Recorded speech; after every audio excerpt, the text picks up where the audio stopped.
Okay, so like we all know that feeling, right? You're lying in bed, maybe it's late at night, and you're just aimlessly scrolling through your phone.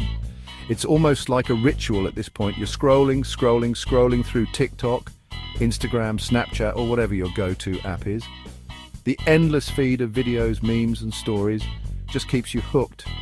And then suddenly it's like 3 hours later and you're like, what did I even do with my life? You check the time and it's way past midnight. You had no idea how much time had flown by. It's a total time warp.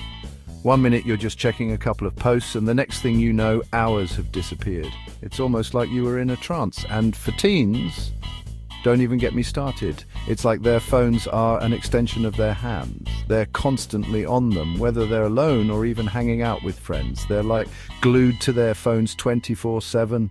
It's not just a habit, it's a lifestyle. From the moment they wake up to the second they fall asleep, those screens are always in front of their faces.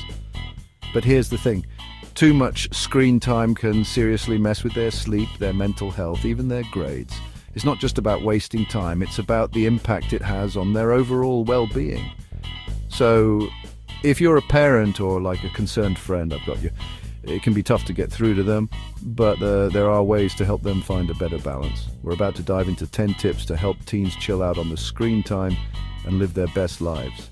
Let's go. These tips are practical, easy to implement, and can make a huge difference. So stick around because you won't want to miss this. Alright, first things first, we've got to set some limits, but don't worry, we're not talking about laying down the law like some kind of strict authoritarian. It's more about creating a balanced environment where everyone feels respected and heard. And no, I'm not talking about going all like dictator mode on them. It's not about imposing rules just for the sake of it. It's about understanding each other's needs and finding a middle ground that works for everyone. We're not trying to start a revolution here. The goal is to foster a sense of cooperation and mutual respect. When everyone feels like they have a say, they're more likely to stick to the agreed-upon boundaries. The key is to make it a collab, you know? Think of it as a team effort where everyone's input is valued. This way your teen feels more involved and responsible for the decisions made. Sit down with your teen and be like, okay, let's figure this out together. Have an open conversation about what boundaries are necessary and why. Discuss the benefits of having these limits and how they can help everyone in the long run. Maybe you agree on a certain number of hours per day, or maybe you designate specific times when phones are off limits. It's all about finding what works best for your family dynamic. Flexibility is key here, and hey, there are apps for that. These tools can make it easier to stick to the boundaries you've set. They can help monitor usage and even set reminders for when it's time to unplug.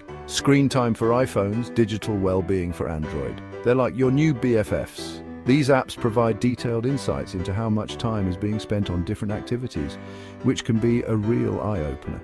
They track usage and everything. You can see exactly where the time is going and make adjustments as needed.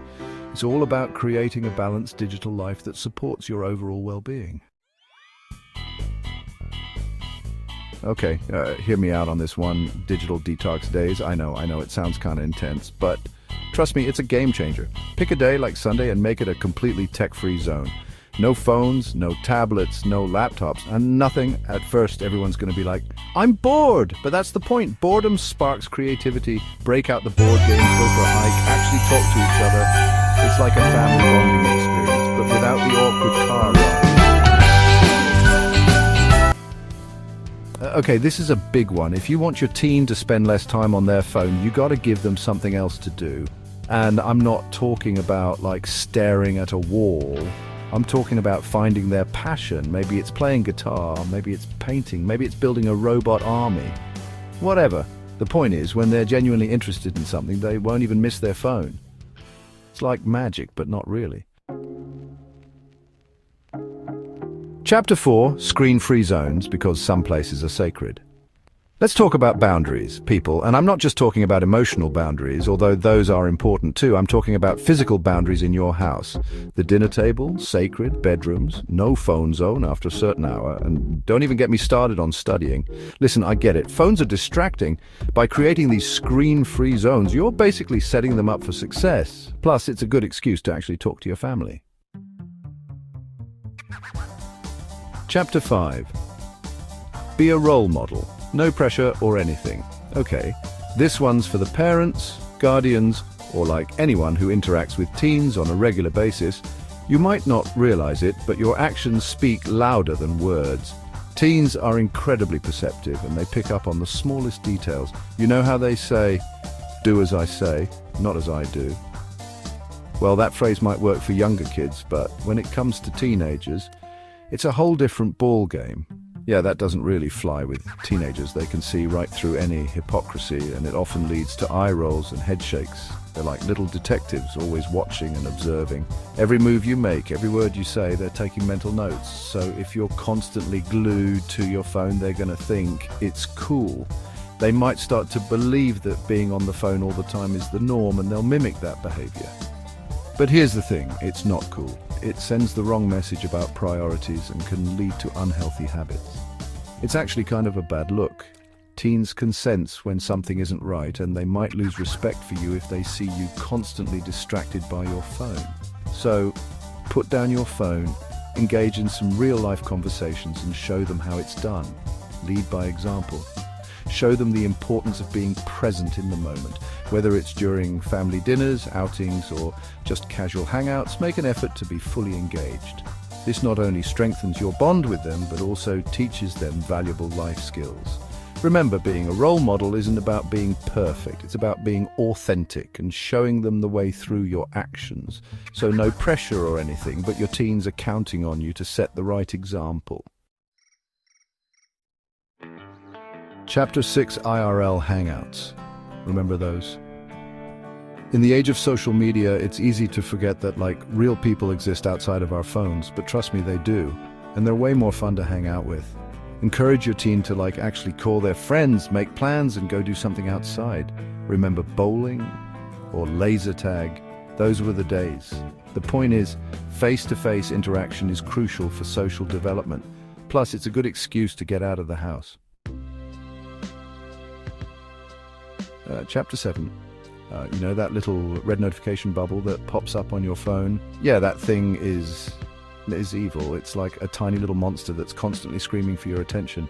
And the worst part is, most of the time it's not even anything important.